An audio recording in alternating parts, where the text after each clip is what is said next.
তো এখন তাহলে আমরা যেটা দেখলাম সেটা হচ্ছে যে এলসিডির যে 6টা পিন, এই 6টা পিন আমরা একটা কন্ট্রোলারের যে কোন কোন পিনে লাগাবো সেটা আমরা এলসিডি যে ড্রাইভার আছে সেই ড্রাইভারে গিয়ে আমরা এটাকে ডিফাইন করে দিতে পারবো।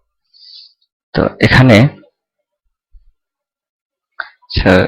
এইখানে যে এলসিডি কন্ট্রোল পোর্ট এবং control direction, data port, data direction, এগুলো আমরা ঠিক করে দেব। দিয়ে এখানে আমরা যেগুলো লিখে দেব, যেমন একটা আরএস এর 6 এ দিলাম, তার মানে এটা হচ্ছে যে যদি আমার কন্ট্রোল পোর্ট যদি পোর্ট ডি হয় তাহলে পিডি 6 এ যাবে। আর আচ্ছা, একটা জিনিস বলি, যদি কারো প্রয়োজন হয় যে কন্ট্রোল পোর্ট এবং ডাটা পোর্ট আলাদা ইউজ করবে, সেক্ষেত্রে সাপোজ কন্ট্রোল পোর্ট হচ্ছে এ, তাহলে কন্ট্রোল ডিরেকশন রেজিস্টার হবে ডিডিআর এ। তো সেক্ষেত্রে যদি এলসিডি আরএস, এই তিনটা হচ্ছে কন্ট্রোল, তার মানে এই তিনটা পিনের কানেকশন হবে হচ্ছে পোর্ট এ এর সাথে। তার মানে আরএস হচ্ছে পোর্ট এ 6 এ, রিড রাইট হবে হচ্ছে পোর্ট এ 7, এনাবল হবে হচ্ছে পোর্ট এ 5। আর পরবর্তী যে ডাটা যে পিনগুলো আছে এই পিনগুলো হবে তখন আমার যেহেতু ডাটা পোর্ট যেহেতু port D, so port D তে হবে।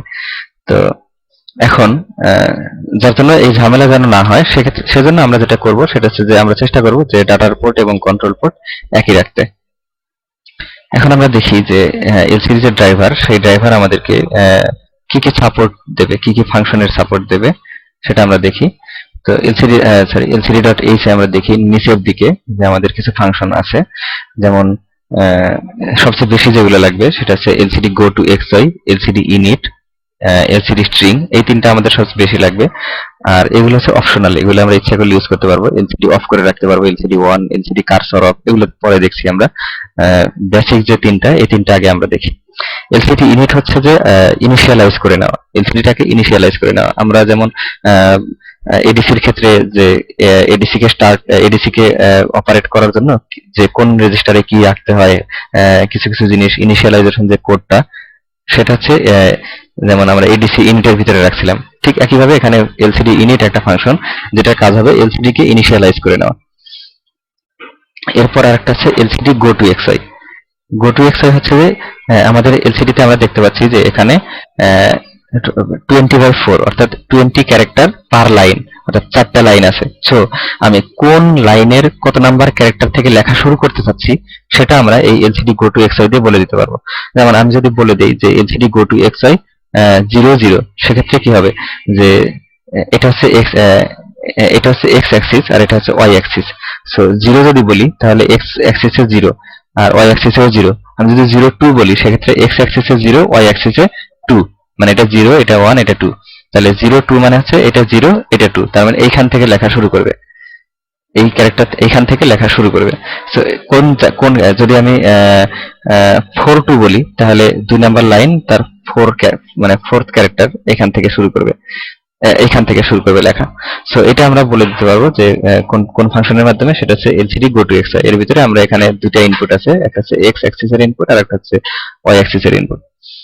সো প্রথমে আমাদের যেটা করতে হবে সেটা হচ্ছে এলসিডি ইনিশিয়ালাইজেশন করে নিতে হবে। তো আমরা একটা আমাদের এলসিডির জন্য আমরা একটা স্যাম্পল প্রোগ্রাম দেখি, সেটা হচ্ছে যে delay.h। এটা আমাদের যদি আমি কোনো ডিলে ফাংশন ইউজ করি সেক্ষেত্রে লাগবে, std.h এটা তো লাগবেই। আরেকটা যেটা লাগবে lcd.h, যেটা বললাম যে যেহেতু আমরা এলসিডির ফাংশন ইউজ করব, সো lcd.h এটা তো লাগবেই, এটাকে ইনক্লুড করে দিতে হবে। আচ্ছা, আরেকটা মিস্টেক হয়ে গেছে, যেটা লাগবে আমাদের ফান্ডামেন্টাল, সেটা হচ্ছে এভিআর এর ভিতরে io.h, এটা অবশ্যই লিখতে হবে আমাদেরকে, এটা আমাদের লাগবে। সো এরপর আমরা যেটা করব সেটা হচ্ছে যে একটা অ্যারে ডিক্লেয়ার করব, ক্যারেক্টার টাইপের একটা অ্যারে ডিক্লেয়ার করব। সো অ্যারের নাম যে কোনো নাম দিতে পারি আমরা। তো এর লেন্থ আমরা কত দেবো সেটা ডিপেন্ড করবে আমাদের এলসিডির উপরে। আমার এলসিডি যদি 20/4 হয়, মানে 20 লেন্থ পার লাইন ক্যারেক্টার যদি 20 হয়, সেক্ষেত্রে আমরা যেটা করব সেটা হচ্ছে যে এই অ্যারের ইন্ডেক্সটা নেব হচ্ছে 20, মানে যতই হবে তত নেব আমরা। এখন এটা আসলে এই মুহূর্তে কাজ নাই, এটা আমরা পরে দেখছি। মেইন ফাংশনের ভিতরে প্রথমে যে কাজটা করতে হবে সেটা হচ্ছে এলসিডি ইনিট। এই এলসিডি ইনিট ফাংশনটাকে সবার আগে কল করে দিতে হবে।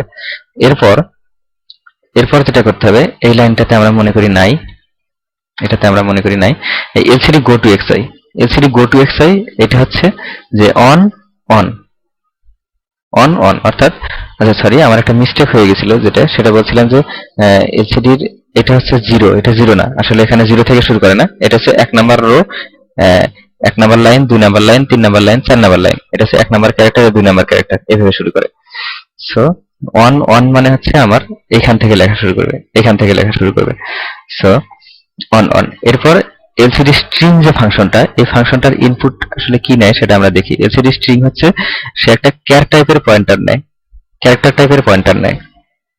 সো আমরা একটা বিষয় সবাই জানি, সেটা হচ্ছে যে অ্যারের যে নাম সেটা একটা পয়েন্টার, অ্যারের যে নাম সে নিজেই একটা পয়েন্টার, আর যেহেতু এটা ক্যারেক্টার টাইপের অ্যারে, সো একটা ক্যারেক্টার টাইপের পয়েন্টার, যার জন্য আমরা এখানে ইনপুট হিসেবে এই লাইনটাকে দিয়ে দিতে পারবো এর ফাংশনের প্যারামিটার হিসেবে, এলসিডি স্ট্রিং এর প্যারামিটার হিসেবে। এখন এই লাইনের ভিতরে তো আমাদের আসলে কিছু নাই, সেক্ষেত্রে এলসিডি তে কি প্রিন্ট করবে, কি দেখাবে? এই জন্য যেটা করবো যে এই লাইন যে অ্যারেটা আছে, এই অ্যারের ভিতরে আমরা ডাটা নিয়ে নেব। সো এটা আমরা বিভিন্ন ভাবে করতে পারি। এখানে যদি আমরা এভাবে বলে দিই, যেহেতু এটা একটা অ্যারে, সো অ্যারের এলিমেন্ট গুলাকে কিন্তু আমরা এভাবে বলে দিতে পারি, এবং এটা যদি ক্যারেক্টার অ্যারে, এভাবে ক্যারেক্টার গুলোকে আমরা এরকম ইনপুট দিতে পারি, ইনপুট দিয়ে দিতে পারি যে এরকম যে এই জাতীয় আমাদের এভাবে দিয়ে দিতে পারি। তো এটা যদি দিয়ে দিই তাহলে আমাদের তো ইনিশিয়ালাইজ হয়ে গেল প্রথমবারই। তো এটা চেঞ্জ করবো কিভাবে? তো যার জন্য আমরা sprintf যে ফাংশনটা আছে, sprintf যে ফাংশনটা আছে, এই ফাংশনটা আমরা এখানে ইউজ করব। sprintf ফাংশনের কাজ হচ্ছে যে লাইন অর্থাৎ কোন পয়েন্টার, সেই পয়েন্টারটা দিয়ে কমা দিয়ে ডাবল ইনভার্টেডের ভিতরে আমরা যা লিখে দেবো সেইটা ওই লাইনের ভিতরে চলে যাবে, লাইনের ভিতরে চলে যাবে। সো এটা আমরা লিখে দিলাম যে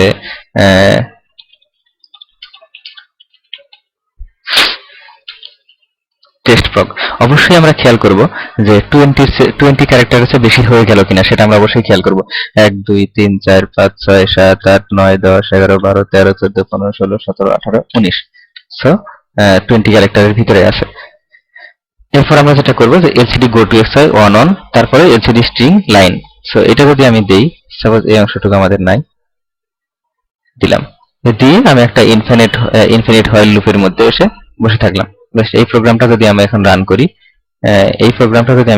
করি, তাহলে দেখি যে কম্পাইল করে নেই, সেক্ষেত্রে আমাদের কি আউটপুট আসে দেখি, আমাদের কি আউটপুট আসে। আমাদের ফার্স্ট লাইনে দেখাচ্ছে দিস ইজ এ টেস্ট প্রগ, ঠিক আছে। তো এরপর আমরা একটা জিনিস দেখব, সেটা হচ্ছে যে যদিও আমরা এখানে সিমুলেশনে দেখতে পারলাম না, সিমুলেশনে এই জিনিসটা দেখায় না, সেটা হচ্ছে যে কার্সর এখন কোন পজিশনে আছে।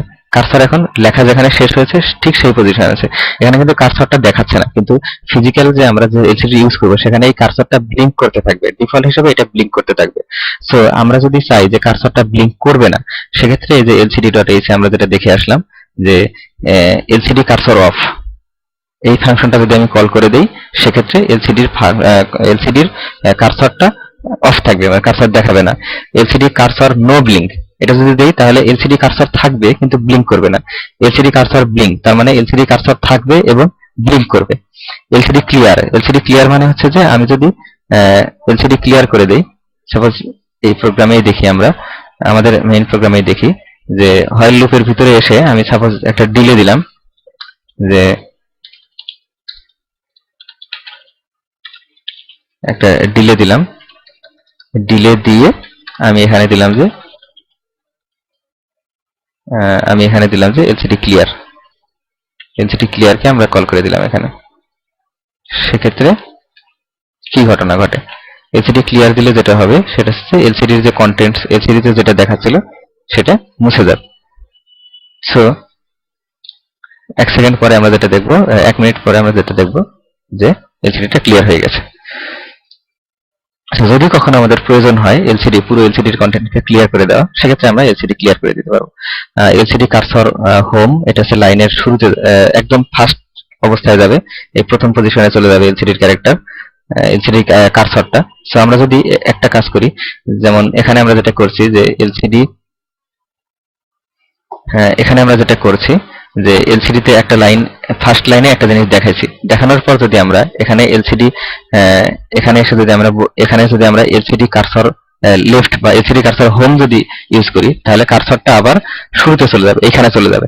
এবং তারপর যদি আমি আবার এই এলসিডি এই অংশটুকু যদি লিখি এবং সেখানকার কন্টেন্ট যদি আলাদা করে দিই, তাহলে এই প্রথম লাইনটা ওভাররাইট হয়ে যাবে, প্রথম লাইনটা ওভাররাইট হয়ে যাবে।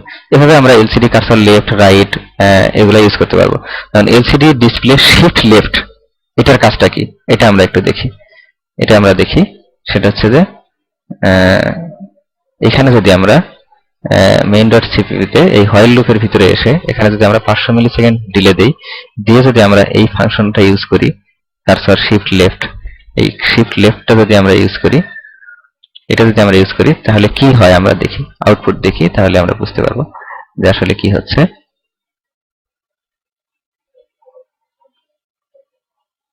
দেখা যাচ্ছে লেখাটা বাম দিকে শিফট হচ্ছে, বাম দিকে শিফট হচ্ছে।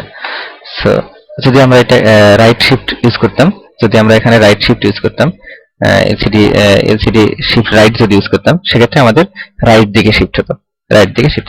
এগুলো এই মোটামুটি এগুলো হচ্ছে আমাদের এলসিডির যে বেসিক যে ইয়েগুলো সেটা। এখন আমি যদি চাই যে এলসিডিতে আমার একটা ভেরিয়েবল, আছে, আমার একটা ভেরিয়েবল আছে সাপোজ, সেটা হচ্ছে যে ইন্টিজার, ইন্টিজার ভ্যালু, এটা আছে হচ্ছে 150।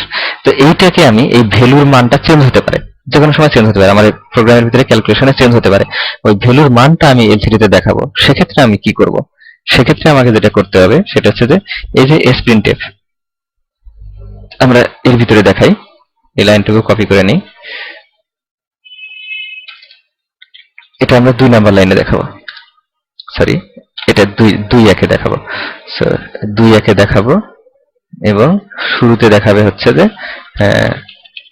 ভ্যালু ইকুয়াল টু, এটা স্ট্রিং, আমরা এটা যে কোনো কিছু লিখে দিতে পারি, ইকুয়াল টু %d, %d দিয়ে এখানে কমা দিয়ে ভ্যালু, এই ভেরিয়েবলের নামটা দিয়ে দেবো। এই ভেরিয়েবল যদি আমার ফ্লোট টাইপের হতো তাহলে এখানে %f দিতাম, যদি ক্যারেক্টার টাইপের হতো তাহলে এখানে %c দিতাম। ঠিক আছে, এটা যদি দেই, এবার আমরা এটাকে কম্পাইল করি, এবার এটাকে আমরা কম্পাইল করি এবং এটার আউটপুটটা দেখি। সরি, মিস্টেক হয়ে গেছে, 2 তো হচ্ছে এক্স অ্যাক্সিসে, এটা হবে 1, এটা হবে 2, এটা হবে 2।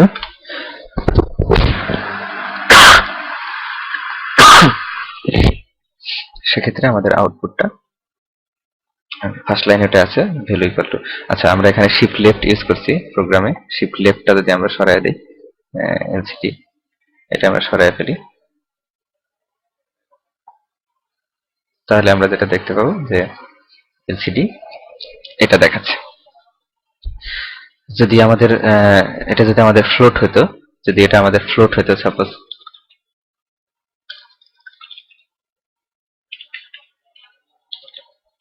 এটা যদি ফ্লোট হতো সাপোজ 150.98 এই জাতীয় কোনো নাম্বার যদি হতো, সেক্ষেত্রে আমরা এখানে যেটা ইউজ করতাম সেটা হচ্ছে %f। সেক্ষেত্রে আমরা বিভিন্নভাবে করতে পারি, যে 0.3f, তার মানে পয়েন্টের ঘরে 3 ঘর দেখাবে, 0.2f পয়েন্টের ঘরে 2 ঘর দেখাবে। এটা যদি আমরা করি সেক্ষেত্রে আমাদের কি আসে দেখি,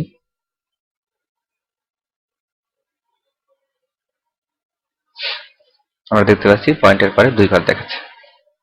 সো এভাবে আমরা ভেরিয়েবলের যে অপারেশনগুলো এগুলো করতে পারবো।